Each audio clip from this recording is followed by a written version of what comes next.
نحمده ونصلي على رسوله الكريم أما بعد فأعوذ بالله من الشيطان الرجيم بسم الله الرحمن الرحيم يا أيها الذين آمنوا ليبلونكم الله بشيء من الصيد تناله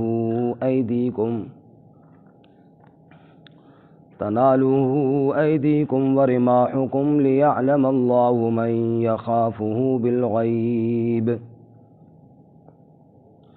فمن اعتدى بعد ذلك فله عذاب أليم يا أيها الذين آمنوا لا تقتلوا الصيد وأنتم حرم ومن قتله منكم متعمدا فجزاء مثل ما قتل من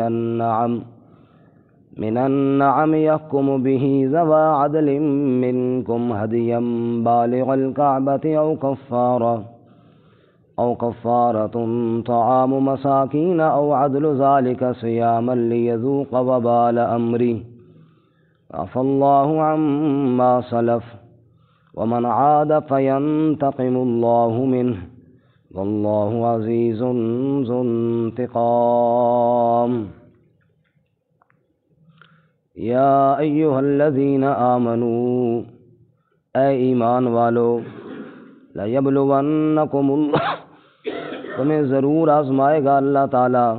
بشیء من الصید شکار کی کسی چیز کے ساتھ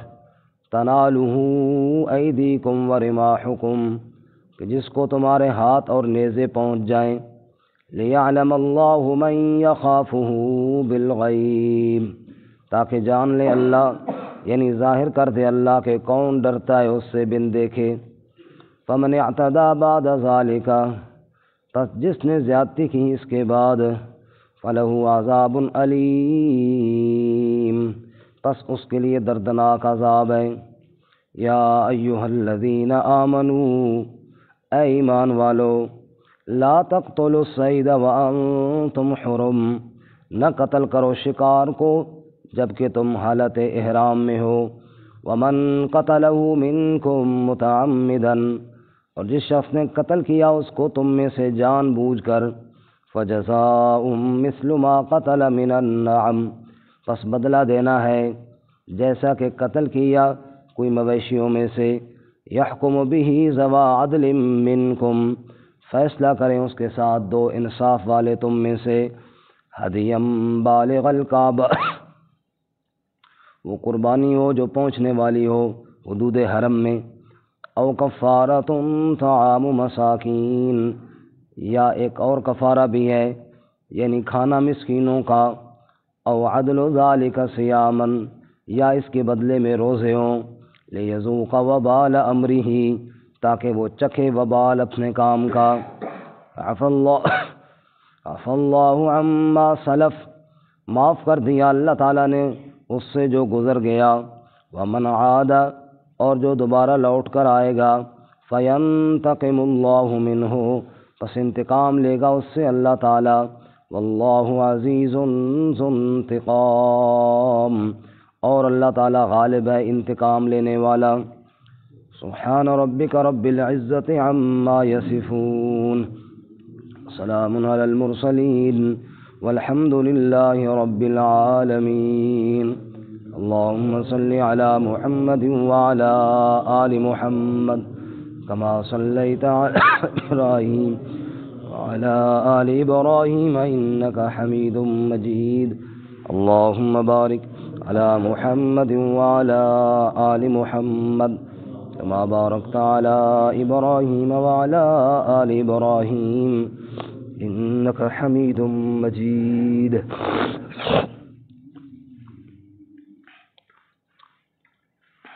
معزز سامعین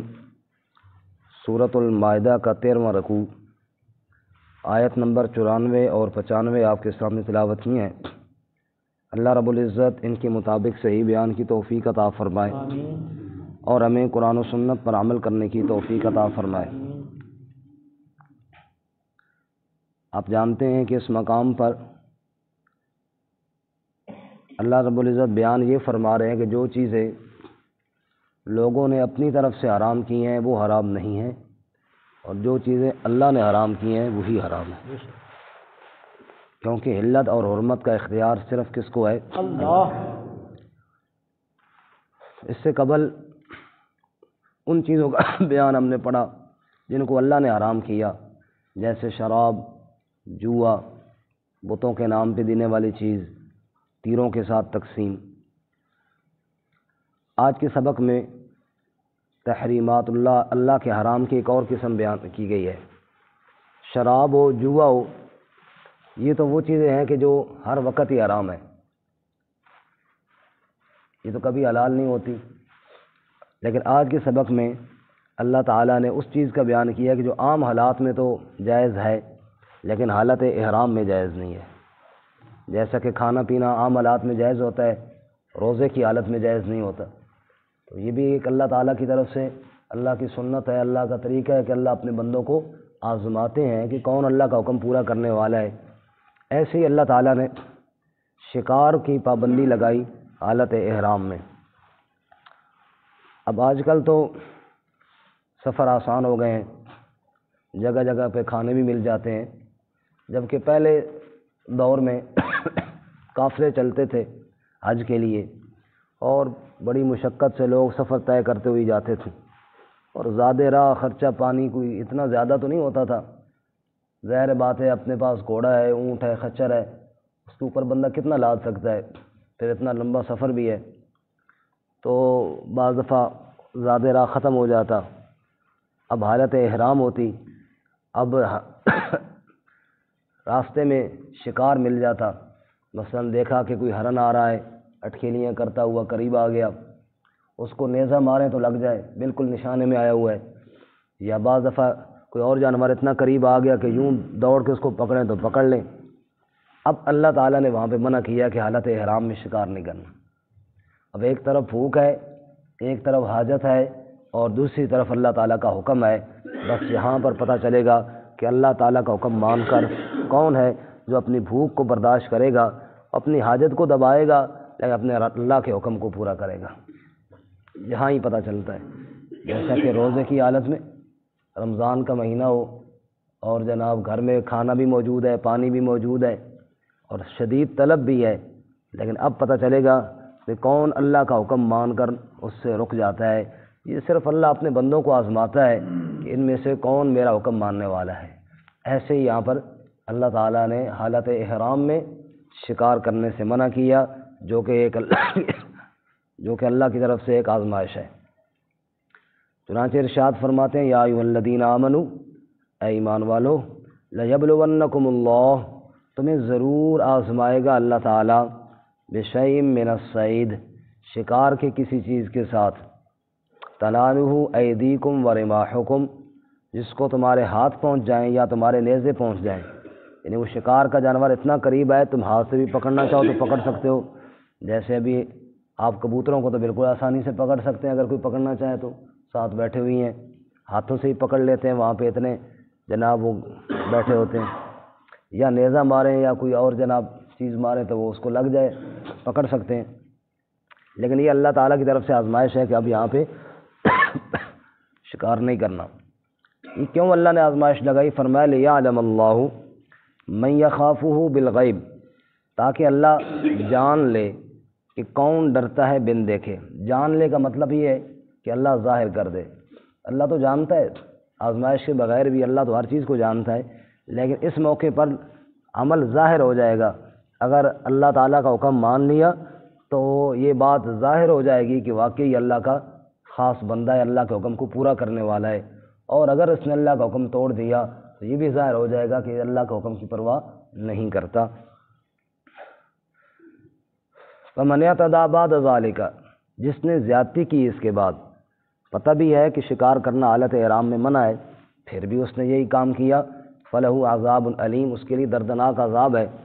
دیکھو جیسے ایک آدمی کو پتہ ہے کہ رمضان میں روزے میں دن میں کھانا پینا جائز نہیں ہے، اور پھر کھائے پیے تو ظاہر گناہ ہے نا، اور گناہ کی سزا بھی ہے۔ ایسے ہی ایک آدمی کو حالت احرام میں پتہ ہے کہ شکار منع ہے اور پھر کرتا ہے تو ظاہر ہے اللہ تعالیٰ کی اس طرف سے عذاب اور سزا کا سزاوار اور حقدار ٹھہرے گا۔ اب آگے حالت احرام میں شکار کی ممانعت کے ساتھ ساتھ اللہ تعالیٰ نے اس کا کفارہ بھی بتایا ہے۔ منع تو ہے لیکن اگر پھر بھی کوئی آدمی کر بیٹھے تو اب کیا کرے؟ تو فرمایا کفارہ اس کا یہ ہے کہ جیسا جانور اس نے مارا ہے اسی طرح کا ایک جانور اور اللہ کی راہ میں دے۔ جیسے ہرن مارا ہے تو بکری بھیڑ ہو جائے گی اس کے مقابلے میں، چھوٹا اور جانور مارا ہے تو اس کے بدلے میں جناب خرگوش یا مرغی اس قسم کی چیز ہو جائے گی۔ جیسا جانور مارا ہے نا اس کے بدلے میں، اور اس کے طرح کے دو مطلب ہے نا، ایک مطلب تو یہ ہے کہ جیسا جانور مارا ہے ویسا ہی دے، مثلاً ہرن کی طرح بکری ہے تو اس طرح کا جانور دے، اور اس کی طرح کا مطلب دوسرا یہ ہوتا ہے کہ اس جیسی قیمت دے دے۔ قیمت بھی اس طرح کی ہوتی ہے، مثلاً ایک آدمی نے ہرن مار دیا ہے تو اس کی قیمت بھی اس کی طرح ہوتی ہے نا، جانور کی قیمت اس کے برابر ہوتی ہے۔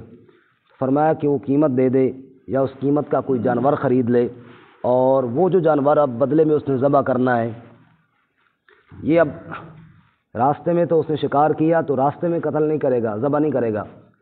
بلکہ کفارہ جو ہے یہ جا کر حدود حرم میں ذبح کرے گا، اور حدود حرم میں جا کر وہاں اللہ کے نام پہ ذبح کر کے غریبوں اور مسکینوں میں تقسیم کر دے۔ اور اگر وہ جانور چھوٹا ہے اور کوئی قربانی کے قابل جانور نہیں بنتا، اب ظاہر قربانی کا ادنا جانور تو بکری ہے، بکری سے چھوٹا تو قربانی کا جانور ہے کوئی نہیں۔ اب اگر اس سے چھوٹا کوئی جانور ہے تو اس کے پھر وہ قیمت دے دے اور اس کے بدلے میں کھانا دے دے، جس کی تفصیل فقہاء نے یہ لکھی ہے کہ ایسا کھانا تقسیم کرے کہ 2 سیر گندم یا 4 سیر جو، جس طرح ہم رمضان میں روزوں کا فدیہ دیتے ہیں نا جی، بس یہی کفارہ ہے۔ اب اس کے پیسے لگا لے، اب اگر 2 سیر گندم ہی بنتی ہے یا اتنے پیسے بنتے ہیں تو بے شک ایک مسکین کو دے دے، زیادہ بنتے ہیں تو زیادہ مسکینوں کو دے دے، جس حساب سے بنتی ہے 2 سیر کے حساب سے ہر مسکین کو دے دے، یعنی ایک فدیے کی قیمت ہر مسکین کو دے دے۔ اور اگر ایک آدمی غریب ہے اس کے پاس نہیں ہے تو پھر وہ روزے رکھ لے جی، جیسے ایک روزے کا فدیہ 2 سیر گندم ہوتی ہے نا، ایسے ہی 2 سیر گندم کے بدلے میں ایک روزہ رکھے۔ اب 4 سیر گندم اگر بنتی ہے اس کے اوپر تو وہ 2 روزے رکھے گا، 6 سیر گندم بنتی ہے تو 3 روزے رکھے گا، جتنی گندم بنتی ہے اس حساب سے اتنے روزے رکھ لے گا۔ یہ کفارہ ہے اس کا جس نے شکار کر لیا حالت احرام میں۔ سمجھ آ گئی سب حضرات کو جی؟ جی قاضی صاحب کے علاوہ کسی کو نہیں آئی میرے خیال میں؟ جاگنے نے کسی نے نہیں آئی؟ یہ نہ جاگنے نہ کہ فائدہ جسے سمجھ نہ آئے، اسی بھی سو جاؤ تو پھر زیادہ بہتر تو یہی ہے۔ یا ایھا الذین آمنوا، اے ایمان والو، لا تقتلوا الصید، تم شکار کو قتل نہ کرو، وانتم حرم، اس حال میں کہ جب تم کیا ہو؟ حالت احرام میں ہو۔ ومن قتلہ منکم متعمدا، اور جس نے قتل کر دیا تم میں سے جان بوجھ کر، یعنی جان بوجھ کر پتہ بھی تھا شکار حرام ہے پھر بھی جنے پتر اسا کا بھوک لگی ہے ان کے کریے، شکار آیا اس نے مار ہی دیا، فجزاء مثل ما قتل من النعم، بس اس نے بدلہ دینا ہے، جزا دینی ہے جیسا کہ اس نے قتل کیا تھا مویشی، جیسا مویشی مارا ہے ایسا مویشی یا ایسے مویشی کی قیمت اس نے بدلے میں دینی ہے۔ اب وہ قیمت کون فیصلہ کرے گا؟ کہ یحکم بھی ذوی عدل منکم، 2 انصاف والے آدمی فیصلہ کریں، اس کی قیمت وہ لگائیں یا اس کی مثل جانور وہ مقرر کریں، کیونکہ بندہ اپنے طور پہ خود ہی فیصلہ کرے نا تو ہر بندہ اپنے طور پہ اپنے لیے نرمی کرتا ہے۔ اب اس کے سامنے بکری آ جائے گی تو وہ کہے گا یار نہیں یہ تو سستی سی ہے، تھوڑے پیسے لگائے گا نا، اس لیے 2 اور آدمی فیصلہ کریں۔ عموماً ہمارے ہاں ایسے ہی ہوتا ہے، اگر ہم خریدنے کے لیے جاتے ہیں تو وہ جو ریٹ بتاتے ہیں بہت زیادہ اور ہم اس کو بہت کم بتاتے ہیں، وہی بکری خرید کے اگر ہم نے بیچنی ہو پھر ہم زیادہ بتاتے ہیں، ہر بندہ اپنا نفع دیکھتا ہے نا، اس لیے فرمایا کہ خود فیصلہ نہ کرے اس کی قیمت کے بارے میں، یحکم بھی ذوی عدل منکم، 2 انصاف والے بندے نا وہ بتائیں کہ اس کی کتنی قیمت بنتی ہے۔ اب وہ قیمت لگ گئی ہے، اس کے بدلے میں مویشی خرید لیا گیا ہے، بکری تھی یا گائے تھی جو بھی تھا، اب وہ گائے بکری جو شکار کے بدلے میں خریدی ہے یہ ہدیم بالغ الکعبہ، یہ قربانی ہے اور کعبے میں پہنچنے والی ہے، یعنی اس کو یہاں پہ ذبح نہیں کرنا جہاں آپ نے خرید لیا، اس کو آپ ساتھ لے جائیں اور جا کر حدود حرم میں اس کو ذبح کر دیں۔ اس کو کہاں جا کے ذبح کریں جی؟ حدود حرم میں۔ یہاں پہ ایک چھوٹی سی بات سمجھنے کی ہے، حضرت سیدنا علی المرتضیٰ رضی اللہ تعالیٰ عنہ، ان کے فضائل اور ان کی عظمتیں تو بے شمار ہیں۔ سب سے بڑی ان کی فضیلت تو یہ ہے کہ ان کی تربیت رسول اللہ صلی اللہ علیہ وسلم نے فرمائی، اور اس سے بڑھ کر اور کیا فضیلت ہے کہ جس کی تربیت اور پرورشی اللہ کے نبی صلی اللہ علیہ وسلم کی گود میں ہوئی ہو۔ اور رسول اللہ صلی اللہ علیہ وسلم کو سب سے پہلے حضرت علی رضی اللہ تعالیٰ عنہ نے اپنی برادری میں تسلی دی کہ میں عمر میں تو چھوٹا ہوں، لیکن اس کام میں جو آپ کے ذمہ لگا ہے میں آپ کا ضرور ساتھ دوں گا۔ لیکن بعض دفعہ تھوڑا مبالغہ زیادہ کر دیا جاتا ہے۔ حضرت علی رضی اللہ تعالیٰ عنہ کے بارے میں یہ ایک بات بڑی مشہور ہے کہ وہ کعبے کے اندر پیدا ہوئی ہے۔ تو علماء نے لکھا ہے کہ کعبے سے مراد وہ حدود حرم ہے، جیسے اب یہاں پہ دیکھیں نا، ہدیم بالغ الکعبہ۔ اب جو قربانی ذبح کرنی ہے وہ کعبے کا دروازہ کھول کے کمرے کے اندر تو نہیں جا کے ذبح کرنی نا۔ کعبے سے مراد کیا ہے؟ کعبے کی حدود۔ کعبے سے کیا مراد ہے؟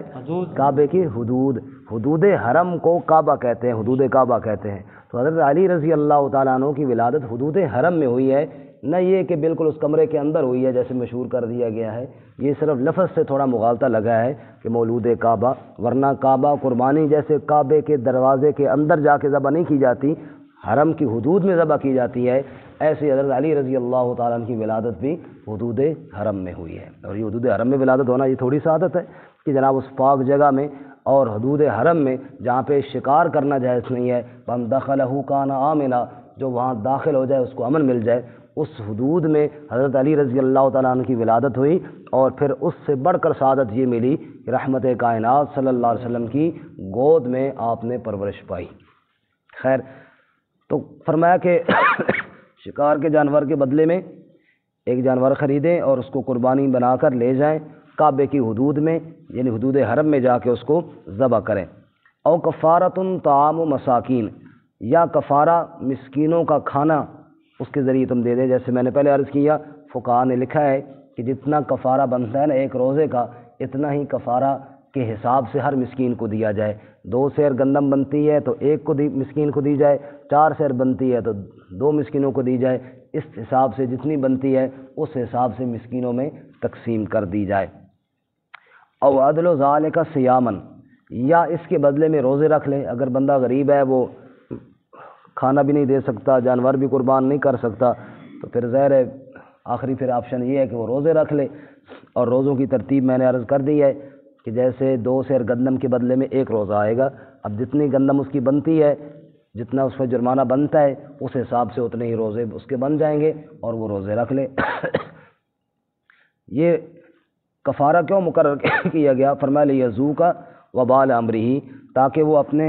کام کا وبال چکھ لے۔ اس کو منع کیا گیا تھا نا شکار نہیں کرنا، اور اس نے پھر کیا ہے، تو یہ الٹا کام کیا ہے نا اس نے، اور یہ اس لیے کفارہ مقرر کیا ہے تاکہ اس کو وبال اور سزا چکھ لے۔ عفا اللہ عما سلف، حکم کے نازل ہونے سے پہلے اگر کسی نے شکار کر لیا تھا تو وہ اللہ معاف فرما دے گا۔ سبحان اللہ۔ یہ دیکھیں اللہ تعالیٰ کی رحمتیں کہ پہلے اللہ تعالیٰ نے شراب اور جوئے وغیرہ کے بارے میں جب حرمت نازل کی تو وہاں میں یہ بات فرمائی کہ اگر حرمت نازل ہونے سے پہلے کسی نے کھا پی لیا تو وہ اللہ معاف کرے گا۔ اب یہاں بھی یہ فرمایا کسی کو مسئلہ نہیں پتہ تھا، ابھی حکم اللہ کی طرف سے نہیں آیا تھا، تو حالت احرام میں کسی نے شکار کر لیا پہلے، وہ اللہ معاف کرے گا۔ آئندہ آپ دھیان کرنا، اب حالت احرام میں شکار سے اپنے آپ کو بچا کر رکھنا۔ ومن عاد، اور جو پھر یہ کام کرے گا، یعنی پتہ بھی ہے کہ اللہ نے منع کیا ہے اور پھر بھی شکار کرے گا، فینتقم اللہ منہ، تو اللہ اس سے انتقام لے گا، اللہ اس کو سزا دے گا۔ واللہ عزیز ذو انتقام، اور اللہ غالب بھی ہے، اللہ انتقام لینے والا بھی ہے۔ اللہ تعالیٰ میں احکامات الہیہ پر عمل کی توفیق عطا فرمائے۔ ترجمہ دوبارہ سن لیجیے۔ یا ایھا الذین آمنوا، اے ایمان والو، لیبلونکم اللہ بشیء من الصید، ضرور آزمائے گا تمہیں اللہ تعالیٰ کسی شے کے ساتھ شکار میں سے، تنالہ ایدیکم ورماحکم، جس کو پہنچے تمہارے ہاتھ اور تمہارے نیزے، لیعلم اللہ من یخافہ بالغیب، تاکہ جانے اللہ کہ کون ڈرتا ہے اس سے بن دیکھے۔ فمن اعتدی بعد ذالک، پس جس نے زیادتی کی اس کے بعد، فلہ عذاب علیم، پس اس کے لیے دردناک عذاب ہے۔ یا ایھا الذین آمنوا، اے ایمان والو، لا تقتلوا الصید، مت قتل کرو شکار کو، وانتم حرم، جبکہ تم حالت احرام میں ہو، ومن قتلہ منکم متعمدا، اور جو کوئی قتل کرے گا اس کو تم میں سے جان بوجھ کر، فجزاء مثل ما قتل من النعم، پس بدلہ اس کے مثل ہوگا جو اس نے جانور مار ڈالا۔ یحکم بہ ذوی عدل منکم، فیصلہ کریں دو انصاف والے تم میں سے، ہدیم بالغ الکعبہ، جو قربانی کعبے کو پہنچنے والی ہو، او کفارۃ طعام مساکین، یا کفارہ مسکینوں کے کھانے کے ساتھ ہو، او عدل ذالک صیامن، یا اس کے بدلے میں روزہ ہو، لیذوق وبال امرہ، تاکہ چکھے وبال اپنے کام کا۔ عفی اللہ عما سلف، معاف کر دیا اللہ نے اس سے جو گزر گیا۔ ومن عاد فینتقم اللہ منہ، اور جو دوبارہ لوٹے گا سو اللہ اس سے انتقام لے گا۔ اللہ عزیز ذو انتقام، اور اللہ تعالیٰ غالب انتقام لینے والا